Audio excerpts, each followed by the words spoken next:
ಬಗ್ಗೆ ಹೆಚ್ಚಿನ ಮಾಹಿತಿ ಕೊಡೋದಕ್ಕೆ ಹಿರಿಯ ಪತ್ರಕರ್ತರು ಗುರುಪ್ರಸಾದ್ ಈಗ ಫೋನ್ ಸಂಪರ್ಕದಲ್ಲಿದ್ದಾರೆ. ಸರ್ ನಮಸ್ಕಾರ. ನಮಸ್ಕಾರ ಸಾಹಿಲ್. ಸರ್, ಒಂದು ಮಳೆಗೆ ನೂರಾರು ಅವಾಂತರಗಳನ್ನು ಕಾಣ್ತಾ ಇರತಕ್ಕಂತಹ ಬೆಂಗಳೂರು ಈ ಸಂದರ್ಭದಲ್ಲಿ ಜನರಿಗೆ ಯಾವುದ್ರಲ್ಲಿ ಪ್ರಯಾಣ ಮಾಡಿದ್ರೆ ಬೆಸ್ಟು ಅಂತ ಕೇಳಿದ್ರೆ ನಮಗೆ ಮೆಟ್ರೋ ಪ್ರಯಾಣವೇ ಅತ್ಯಂತ ಅನುಕೂಲ ಅಂತ ಹೇಳ್ತಾರೆ ಜನ. ಈ ಸಂದರ್ಭದಲ್ಲಿ ಇತ್ತೀಚೆಗೆ ತುಮಕೂರುವರೆಗೂ ಕೂಡ ಮೆಟ್ರೋ ಸಂಚಾರ ಇರಬೇಕು ಅಂತ ಹೇಳಿ ಸರ್ಕಾರ ಬಯಸ್ತಾ ಇದೆ. ಆದರೆ ಸಂಸದರು ಅಂತ ಕರೆಸಿಕೊಳ್ಳುವ ತೇಜಸ್ವಿ ಸೂರ್ಯರಿಗೆ ಮಾತ್ರ ಅದು ಅವಿವೇಕಿತನದ ನಿರ್ಧಾರ ಅಂತ ಅನ್ನಿಸ್ತಾ ಇದೆಯಂತೆ. ಏನು ಹೇಳ್ತೀರಾ ಸರ್ ಈ ಬಗ್ಗೆ? ಇದು ಬಹಳ ಒಳ್ಳೆ ಪ್ರಶ್ನೆ.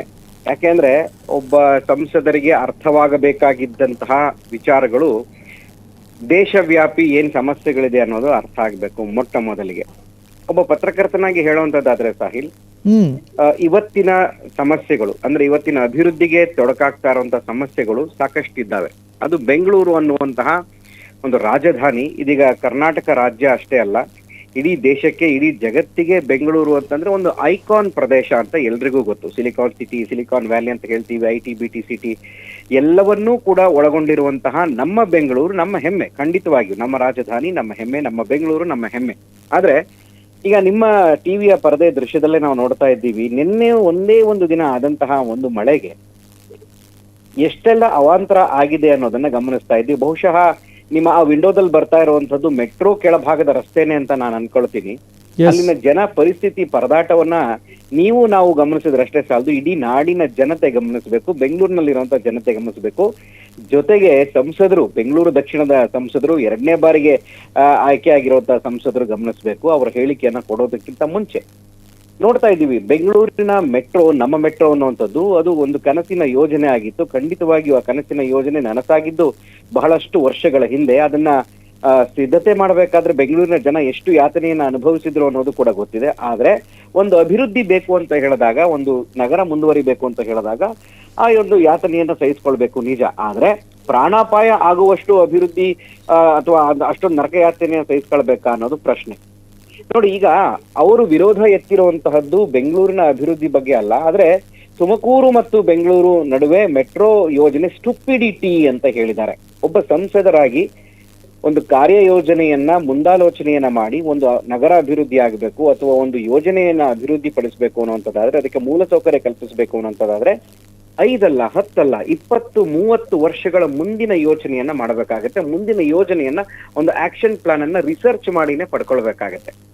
ಇದ್ಯಾವುದೂ ಇಲ್ಲದೆ ಕೇವಲ ಬೆಂಗಳೂರನ್ನೇ ಮಾತ್ರ ಸೀಮಿತವಾಗಿಟ್ಕೊಂಡು, ಬೆಂಗಳೂರನ್ನೇ ಮಾತ್ರ ಕೇಂದ್ರವಾಗಿಟ್ಕೊಂಡು ಅಭಿವೃದ್ಧಿ ಮಾಡ್ತೀವಿ ಅಂತಂದ್ರೆ ಎಷ್ಟು ಸಾಧ್ಯ? ಫಾರ್ ಎಕ್ಸಾಂಪಲ್, ಒಂದು ಬಾಕ್ಸ್, ನಮ್ಮ ಹತ್ರ ಒಂದು ಬಾಕ್ಸ್ ಇದೆ ಅಂತ ಅನ್ಕೊಳ್ಳೋಣ, ಅದು 2 kg ಬಾಕ್ಸ್. ಆ 2 kg ಬಾಕ್ಸ್ಗೆ 2 kg ಸ್ವೀಟ್ಸ್ ಮಾತ್ರ ಇಡೋದಕ್ಕೆ ಸಾಧ್ಯ ಆಗುತ್ತೆ.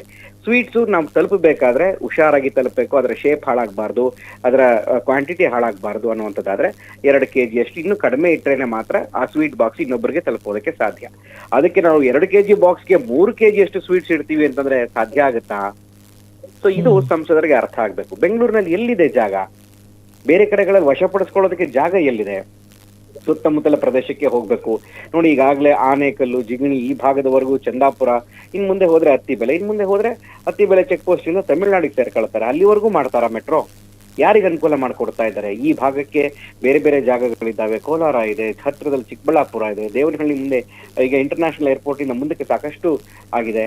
ಇನ್ನು ರಾಮನಗರ ಇದೆ, ಕನಕಪುರ ಇದೆ, ತುಮಕೂರು ಇದೆ. ಈ ಭಾಗಗಳನ್ನ ಅಭಿವೃದ್ಧಿ ಮಾಡಿದ್ರೆ ಜನ ಬೆಂಗಳೂರಿಗೆ ಒತ್ತಡ ಹಾಕೋದಿದೆಯಲ್ಲ, ಅಲ್ಲಿದ್ದು ತಪ್ಪುತ್ತೆ ಅನ್ನುವಂಥದ್ದು ಒಂದು ಉದ್ದೇಶ ಆಗ್ಬೇಕಾಗಿತ್ತು. ಆದ್ರೆ ಇವ್ರು ಏನ್ ಮಾಡ್ತಿದ್ದಾರೆ? ಬರೀ ವೋಟ್ ಬ್ಯಾಂಕ್. ಬೆಂಗಳೂರು ಅಭಿವೃದ್ಧಿ ಮಾಡ್ಬೇಕಾಗಿತ್ತು, ಆದ್ರೆ ಆಗ್ತಾ ಇಲ್ಲ. ನೋಡಿ, ಸರ್ಕಾರ ಈ ರೀತಿ ಮಾಡ್ತಾ ಇದೆ. ಸರ್ಕಾರಕ್ಕೆ ಬೊಟ್ಟು ಮಾಡಿ ತೋರಿಸೋದಲ್ಲ, ತಮ್ಮ ವಿವೇಕ ಮಾತುಗಳು, ತಮ್ಮ ವಿವೇಕದ ಯೋಚನೆಗಳು, ಸೊ ಅದನ್ನ ಉಪಯೋಗಿಸಿ ಕೇಂದ್ರದ ಮೇಲೆ ಒತ್ತಡ ಹೇರಬೇಕು ಅಥವಾ ರಾಜ್ಯ ಸರ್ಕಾರಕ್ಕೆ ಸಲಹೆಯನ್ನ ಕೊಡುವಂಥದ್ದಾಗ್ಬೇಕು. ಇವ್ರದ್ದು ಇದನ್ನ ಮಾಡೋದು ಸ್ಟುಪಿಡಿಟಿ. ಯಾರಿಗೆ ಹೇಳಿದ್ರು ಇವರು ಸ್ಟುಪಿಡಿಟಿ? ಕೇಂದ್ರ ಸಚಿವ ವಿ ಸೋಮಣ್ಣ ತುಮಕೂರಿನಲ್ಲಿ ಸಂಸದರು, ಅವ್ರು ಹೇಳ್ತಾರೆ ನಾವು ತುಮಕೂರಿಗೆ ನನ್ನ ಅವಧಿಯಲ್ಲೇ ನಾನು ಮೆಟ್ರೋ ತರ್ತೀನಿ ಅಂತ ಹೇಳ್ತಾರೆ. ಹಾಗಿದ್ರೆ ಸೋಮಣ್ಣ ಅವ್ರಿಗೆ ಸ್ಟುಪಿಡಿ ಅಂತ ಹೇಳಿದ್ರ? ಇವರು ಅವರ ಕೆಲಸವನ್ನ ಸ್ಟುಪಿಡಿಟಿ ಅಂತ ಹೇಳಿದ್ರ? ಇದನ್ನ ಸಂಸದರಾದಂತವ್ರು ಅರ್ಥ ಮಾಡ್ಕೊಳ್ಬೇಕು. ಆದ್ರೆ ನೋಡಿ, ಕೇಂದ್ರ ಸಂಸದರು ತೇಜಸ್ವಿ ಸೂರ್ಯ, ಸೊ ಈ ಹಿಂದೆ ಮಾಡಿದ ಅನೇಕ ಎಡವಟ್ಟುಗಳು ಕೂಡ ಇದ್ದಾವೆ. ಇನ್ಯಾರನೋ ಏನೋ ಹೇಳ್ತಾರೆ, ಎದೆ ಸೀಳಿದ್ರೆ 3 ಅಕ್ಷರ ಇಲ್ಲ ಅಂತ ಹೇಳ್ತಾರೆ. ಸೊ ಈ ತರ ಬಾಲಿಶ ಹೇಳಿಕೆಗಳನ್ನ ಕೊಡೋದ್ರಲ್ಲೂ ಅವ್ರು ಫೇಮಸ್. ವಿಮಾನ ಚಲಿಸ್ತಾ ಇದ್ದಂತ ಸಂದರ್ಭದಲ್ಲಿ ಎಮರ್ಜೆನ್ಸಿ ಎಕ್ಸಿಟ್ ಡೋರ್ ನ ತೆಗೆದಂತಹ ತೇಜಸ್ವಿ ಸೂರ್ಯ ಅವ್ರ ಹತ್ರ ಈ ತರ ಸ್ಟುಪಿಡಿಟಿ ವಿಚಾರಗಳನ್ನ ಅಷ್ಟೇ ಕೇಳಬೇಕೆ ಹೊರತು ಬೇರೆ ಅಭಿವೃದ್ಧಿ ವಿಚಾರಗಳನ್ನ ಕೇಳಕ್ಕೆ ಸಾಧ್ಯ ಇಲ್ಲ ಅಂತ ನನ್ನ ಅನಿಸಿಕೆ. ನೋಡಿ, ಈ ನಿಮ್ಮ ದೃಶ್ಯಗಳಲ್ಲೇ ನಾವು ನೋಡ್ತಾ ಇದ್ದೀವಿ, ಸಾಕಷ್ಟು ಜನ ಪರದಾಡ್ತಾ ಇದ್ರು. ಒಂದು ಮಳೆ ಬಂದ್ರೆ ಬೆಂಗಳೂರು ಗೊತ್ತಿದೆ ಏನಾಗುತ್ತೆ ಅಂತ, ಅಲ್ಲಿ ಸಾವು ನೋವು ಸಂಕಟ ಎಲ್ಲವೂ ಆಗುತ್ತೆ. ಈಗ BBMP ಇಂದ ಗ್ರೇಟರ್ ಬೆಂಗಳೂರು ಆಗಿದೆ. ಸೊ ಬರೀ ಆದ್ರಷ್ಟೇ ಸಾಕಾದ್ರೆ ಅಭಿವೃದ್ಧಿ ಮೂಲಸೌಕರ್ಯ ಎಲ್ಲವನ್ನೂ ಆಗ್ಬೇಕು. ಕಾಂಗ್ರೆಸ್ ಸರ್ಕಾರ ಕನಸು ಕಾಣ್ತಾ ಇದೆ, ನಾವು ಬೆಂಗಳೂರನ್ನ ಬ್ರಾಂಡ್ ಬೆಂಗಳೂರು ಮಾಡ್ತೀವಿ ಅಂತ. ಏನ್ ಮಾಡಕ್ ಸಾಧ್ಯ ಇದೆ? ಸೊ ಇದು ಕೇವಲ ಯಾರೋ ಬಿಜೆಪಿ, ಕಾಂಗ್ರೆಸ್ ಅಥವಾ JDS ಈ ರೀತಿ ಪಕ್ಷಗಳನ್ನ ನಾವು ಬೊಟ್ಟು ಮಾಡಿ ತೋರಿಸುವಂತದ್ದಲ್ಲ. ಒಟ್ಟಾರೆಯಾಗಿ ಅಭಿವೃದ್ಧಿ, ಒಬ್ಬ ರಾಜಕಾರಣಿಯಾಗಿ, ಒಬ್ಬ ಜನಪ್ರತಿನಿಧಿಯಾಗಿ ನಾವೇನ್ ಮಾಡ್ತೀವಿ ನೋಡಿ. ಬೋಟ್ಗಳ ಮುಖಾಂತರ NDRF SDRF ಎಲ್ಲ ಬರ್ತಾರೆ ಒಂದ್ಸತಿ ಮಳೆ ಬಂದ್ರೆ. ಕಳೆದ ಬಾರಿ ಆದಂತ ಅವಾಂತರಗಳೆಲ್ಲ ಗಮನಿಸ್ತಾ ಇದ್ದೀವಿ. ಸೊ ಮೆಟ್ರೋ ವಿಸ್ತರಣೆ ಆದರೆ ಸುತ್ತಮುತ್ತಲ ಪ್ರದೇಶಗಳು, ಕೈಗಾರಿಕೆಗಳು, ಕಾರ್ಖಾನೆಗಳೆಲ್ಲ ಜಾಸ್ತಿ ಆಗ್ತವೆ. ಜನ ಬೆಂಗಳೂರಿಗೆ ಬರೋದು ತಪ್ಪುತ್ತೆ. ಅರೆ, ಬೆಂಗಳೂರಿನಿಂದ ತುಮಕೂರು ಅಟ್ಲೀಸ್ಟ್ ನಾವು 45 ನಿಮಿಷ 50 ನಿಮಿಷ 1 ಗಂಟೆಯಲ್ಲಿ ನಾವು ಹೋಗ್ತೀವಿ ಅನ್ನೋಂಥದ್ದಾದ್ರೆ, ನೀವು ಯಶವಂತಪುರದಿಂದ ನೀವು ಮೆಜೆಸ್ಟಿಕ್ಗೆ ಹೋಗೋದಕ್ಕೆ 1 ಗಂಟೆ ಬೇಕಾಗುತ್ತೆ. ಎಷ್ಟೇ ಮೆಟ್ರೋಗಳು ಸ್ಥಾಪನೆ ಆದ್ರೂ ಕೂಡ, ಎಷ್ಟೋ ಮೆಟ್ರೋಗಳು ಕನೆಕ್ಟಿವಿಟಿ ಆದ್ರೂ ಕೂಡ ಜನ 2 ವೀಲರ್ ಅಲ್ಲಿ ಹೋಗೋದು ತಪ್ಪಿಸೋದಿಲ್ಲ, ಆಟೋದನ್ನ ಆಶ್ರಯ ಮಾಡೋದು ತಪ್ಪೋದಿಲ್ಲ, ಕಾರ್ನಲ್ಲಿ ಹೋಗೋದು ತಪ್ಪೋದಿಲ್ಲ. ಹಾಗಿದ್ದಾಗ ಜನ ಎಲ್ಲೆಲ್ಲಿದ್ದಾರೋ ಅಲ್ಲಲ್ಲಿ ಅವರಿಗೆ ಅನುಕೂಲಗಳನ್ನ ಕೊಟ್ರೆ ಬೆಂಗಳೂರಿಗೆ ಒತ್ತಡ ಕಡಿಮೆ ಆಗುತ್ತೆ. ಮತ್ತೆ ಯಾಕೆ ಇಂಟರ್ನ್ಯಾಷನಲ್ ಏರ್ಪೋರ್ಟ್ ಎರಡೆರಡು ಯಾಕೆ ಮಾಡ್ತಾ ಇದ್ದೀರಿ? ಏರ್ ಟ್ರಾಫಿಕ್ ಆಗಿರೋದಕ್ಕೆ, ಅಲ್ಲಿಗೆ ಹೋಗೋದಕ್ಕೆ ಹೆಬ್ಬಾಳದಲ್ಲಿ ನಿಂತ್ಕೊಂಡ್ರೆ ನರಕ ಯಾತನೆ ಆಗುತ್ತೆ. 10 ಗಂಟೆಗೆ ನಮಗೆ ಫ್ಲೈಟ್ ಇದ್ರೆ ಬೆಳಿಗ್ಗೆ 5 ಗಂಟೆಗೆ ಮನೆ ಬಿಡಬೇಕು, ಆ ತರ ಪರಿಸ್ಥಿತಿ ಇದೆ.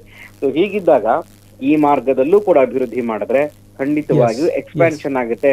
ಇನ್ನೊಬ್ರು ಹೇಳ್ತಾರೆ, ಸಂಸದರು PC ಮೋಹನ್, ಅವರು ರಿಯಲ್ ಎಸ್ಟೇಟ್ ನ ದಂಧೆ ಮಾಡೋದಕ್ಕೆ ಈ ರೀತಿ ಮಾಡ್ತಾ ಇದ್ದಾರೆ ಅಂತ. ಬೆಂಗಳೂರಿನಲ್ಲಿ ರಿಯಲ್ ಎಸ್ಟೇಟ್ ದಂಧೆ ಇಲ್ವಾ?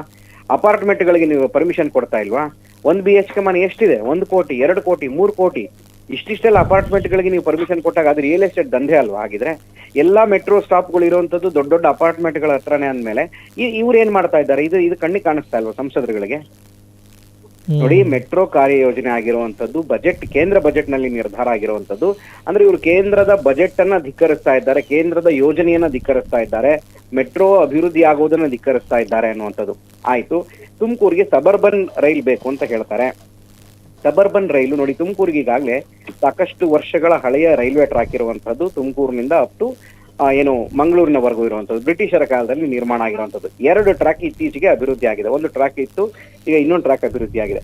ಅದೇ ಟ್ರ್ಯಾಕ್ ಮೇಲೆ ಸುಮಾರು 27 ಜಿಲ್ಲೆಗಳು ಸೇರದ ಹಾಗೆ, ಮೈಸೂರು ಮತ್ತೆ ಆ ಭಾಗದ ಕೊಡಗು ಹೊರತುಪಡಿಸಿದ್ರೆ 27 ಜಿಲ್ಲೆಗಳು ರಸ್ತೆ ಸಂಪರ್ಕ ಆಗ್ಲಿ, ರೈಲು ಸಂಪರ್ಕ ಆಗ್ಲಿ ತುಮಕೂರಿಗೆ ಬಂದೇ ಹೋಗ್ಬೇಕು.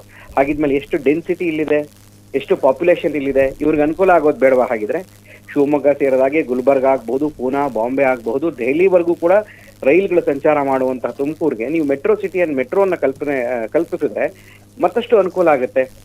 ಸಬರ್ಬನ್ ಎಷ್ಟು ಅಂತ ಓಡಿಸ್ಲಿಕ್ಕಾಗುತ್ತೆ ನೋಡಿ. ಪ್ರತಿದಿನ 260 ಟ್ರೈನ್ಗಳು ತುಮಕೂರಿನ ಮುಖಾಂತರ ಹಾದು ಹೋಗ್ತವೆ. ಅದು ವಾರಕ್ಕೆ ಹೋಗುವಂತ ಸ್ಪೆಷಲ್ ಟ್ರೈನ್ಗಳಿರ್ಬಹುದು, 2 ದಿನಕ್ಕೆ 3 ದಿನಕ್ಕೆ ಹೋಗುವಂತ ಟ್ರೈನ್ಗಳಿರ್ಬಹುದು.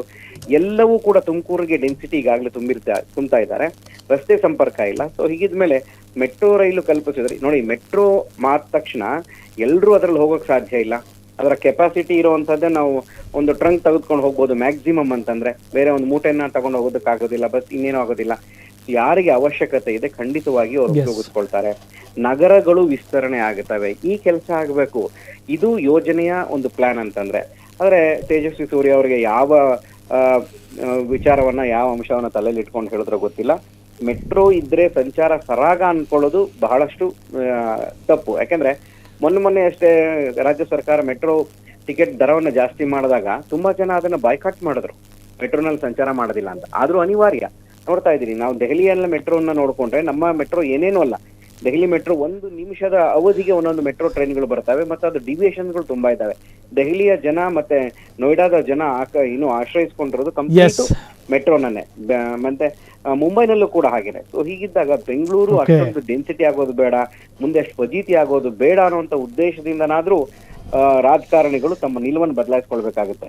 ಎಸ್, ತಮ್ಮ ಪ್ರಬುದ್ಧವಾದ ಮತ್ತು ಅತ್ಯಂತ ದುಬಾರಿ ಇವರು ತೇಜಸ್ವಿ ಸೂರ್ಯ ಅವರಿಗೆ ಈ ಥರದ ಸಲಹೆ ಕೊಡೋರು ಇದಾರೋ ಇಲ್ವೋ ಗೊತ್ತಿಲ್ಲ. ಆದರೆ ಈ ಪ್ರಬುದ್ಧ ಸಲಹೆಗಳು ಸದಾಶಿವನಗರದಲ್ಲಿ ಮಳೆಗೆ ಹೊರಗೆ ಬರದಲ್ಲಿ ಬೆಚ್ಚಗೆ ಮಲಗಿರ್ತಕ್ಕಂಥ ಸಂಸದರಿಗೆ ಅರ್ಥ ಆಗಬೇಕು ಸರ್. ಥ್ಯಾಂಕ್ ಯು ಸೋ ಮಚ್ ಇಷ್ಟೊತ್ತು ಫ್ರೀಡಮ್ ಟಿವಿ ಜೊತೆ ಮಾತನಾಡಿದ್ದಕ್ಕೆ. ಕ್ಷಣ ಕ್ಷಣದ ಸುದ್ದಿಗಳಿಗಾಗಿ ಫ್ರೀಡಮ್ ಟಿವಿ ಸಬ್ಸ್ಕ್ರೈಬ್ ಮಾಡಿ, ಲೈಕ್ ಮಾಡಿ ಹಾಗೂ ಫಾಲೋ ಮಾಡಿ. ಹೊಸ ಸುದ್ದಿಗಳ ನೋಟಿಫಿಕೇಶನ್ಗಾಗಿ ಬೆಲ್ ಐಕಾನ್ ಮೇಲೆ ಕ್ಲಿಕ್ ಮಾಡಿ.